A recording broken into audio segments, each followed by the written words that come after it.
अस्सलाम वालेकुम। आज हम गुनिये के बारे में मालूमात हासिल करेंगे। गुनिया ये दो किस्म के हैं हमारे पास में। ये आपके सामने दो गुनिये नजर आ रहे हैं। गुनिये बहुत अहमियत के हामिल हैं। सबसे पहले तो गुनिये के जरिए हम 4 किस्म के जो जाविये होते हैं वो फौरन बना सकते हैं, और इन्हीं गुनिये की वजह से बहुत सारी जो शक्लें होती है उसे सही बनाने के लिए हम इस्तेमाल करते हैं।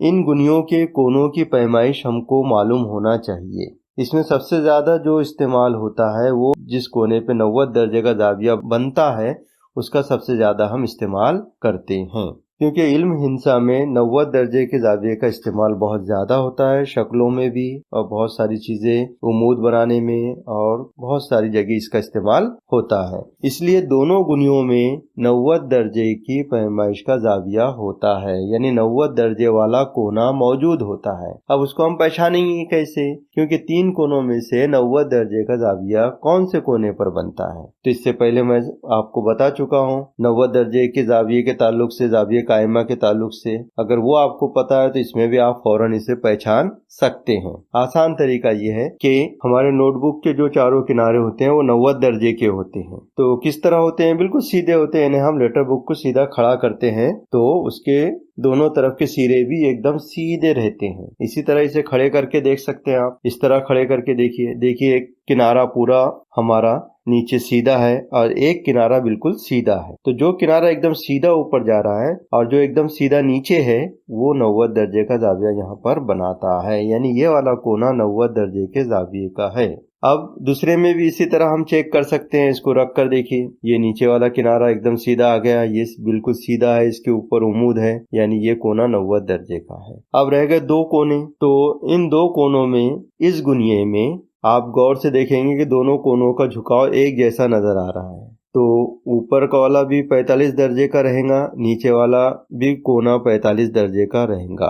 दूसरे गुनिये में आप देखिए एक कोना बहुत बारीक है और दूसरा बड़ा है। तो नीचे वाला जो है 30 दर्जे का रहता है और ऊपर वाला 60 दर्जे का रहता है। ये आप इसकी शक्ल बनाकर चांदे की मदद से आप गिनकर भी जांच सकते हैं, तो आपको पता चलेगा कि कौन से गुनिये के 3 कोने कौन कौन से दर्जे के होते हैं। तो ये मैंने आपको बता दिया। अब इसे याद रखिए आप। अब जब भी आपको 45 दर्जे का जाविया बनाना है तो आपके पास में 2 चीजें हैं। आप चाहे तो चांदी की मदद से भी बना सकते हैं, या फिर हमको मालूम है कि इस गुनिये में 45 दर्जे का जाविया बनता है तो हम सीधा इस गुनिये को रखकर इस तरह 45 दर्जे का जाविया फौरन बना सकते हैं। अब हमें चांदा लेकर बनाने के लिए जो टाइम लगता है वो हमारा बच जाता है। हम फौरन बना सकते हैं कि 45 दर्जे का जाविया बनाइए तो आप फौरन ये गुनिया रख सकते हैं, 2 लाइनें खींच लिए, 45 दर्जे का जाविया बन गया। 90 दर्जे का जाविया बनाना है, गुनिया रखिए, 90 दर्जे का जो जाविये का कोना है वो कोने से लकीरें खींच लीजिए, ये बन गया 90 दर्जे का जाविया। अब आपको 30 दर्जे का बनाना है तो आपको ये वाला गुनिया लेना पड़ेगा। इस तरह इस गुनिये को रख दिया और ये दोनों लकीरों को मिला दिए, ये बन गया 30 दर्जे का जाविया। 60 दर्जे का बनाना है, फिर इस गुनिये को इस तरह रखिए और इस तरह 2 लकीरें हम खींच लेते हैं जहाँ 60 दर्जे का कोना बनता है। गुनिया हटाइए तो फौरन जो है तो आपका 60 दर्जे का जाविया बन जाता है। इसी तरह 90 दर्जे का भी हम बना सकते हैं। तो ये दर्जे अगर आपको याद है, कोने आप पहचान सकते हैं, तो आप ये जाविये फौरन बना सकते हैं। कोई टाइम नहीं लगता, कोई सोचने की जरूरत नहीं पड़ती। फटाफट जो है तो 90 का आप बना सकते हैं, 45 का बना सकते हैं, 30 दर्जे का बना सकते हैं और 60 दर्जे का भी बना सकते हैं। तो ये तमाम बातें आप याद रखिए, कोनों की पहचान कीजिए और आसानी के लिए एक काम कीजिए, प्रैक्टिस के लिए कि इसकी शक्लें बनाइए और चांदे से गिन कर देखिए कि वाकई में इतने दर्जे का जाविया यहाँ पर बनता है या नहीं बनता। इस तरह आप प्रैक्टिस करेंगे तो आपके ज़हन नशीन हो जाएंगी बात कि हाँ ये 60 दर्जे का जाविया बन रहा है, यहाँ पर 30 दर्जे का बन रहा है, यहाँ पर 90 दर्जे का बन रहा है। अब इसके बाद देखते हैं प्रकार। प्रकार का इस्तेमाल तो आप जानते हैं, दायरा बनाने के लिए हम इस्तेमाल करते हैं। इसके अलावा प्रकार से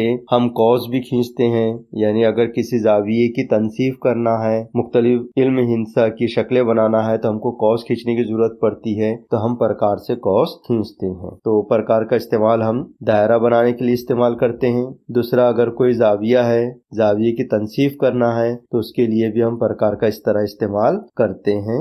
ये उसका एक इस्तेमाल है, कौस खींचकर हम जाविये की तनसीफ करते हैं। इसके बाद में एक और चीज प्रकार जैसी नजर आ रही है आपको, यहाँ पर मैंने ये आपके सामने रखा हूँ, इसे कहते हैं तकसीम कार। तकसीम कार में दोनों सिरों पर फौलादी नोक होती है। दोनों सिरों पर क्या होती है? फौलादी नोक होती है। इसका इस्तेमाल कहाँ किया जाता है? तो इसका इस्तेमाल दो नुकात के दरमियान का फासला नापने के लिए किया जाता है, या फिर एक जैसे निशानात बनाने के लिए। फौरन बनाना है हमको जल्दी जल्दी एक जैसे निशानात, तो हम इसको घुमा घुमा कर इस तरह एक जैसे निशानात बना सकते हैं। इससे थोड़ा सा निशान बन जाता है, जिसे हम बाद में पेंसिल के जरिए नुक्ते लगाकर एक जैसे लाइनें खींच सकते हैं, टाइम टेबल बना सकते हैं, आड़े खड़ी जो फासले होते हैं वो बराबर नाप सकते हैं। तो ये तकसीम कार का इस्तेमाल होता है। एक चीज और बताना चाहूंगा मैं प्रकार के ताल्लुक से। प्रकार में जहाँ पेंसिल होती है, पेंसिल और प्रकार की जो फौलादी नोक होती है, उनको मिला देने के बाद में दोनों की लंबाइयां एक जैसी आना जरूरी है। ये बात आप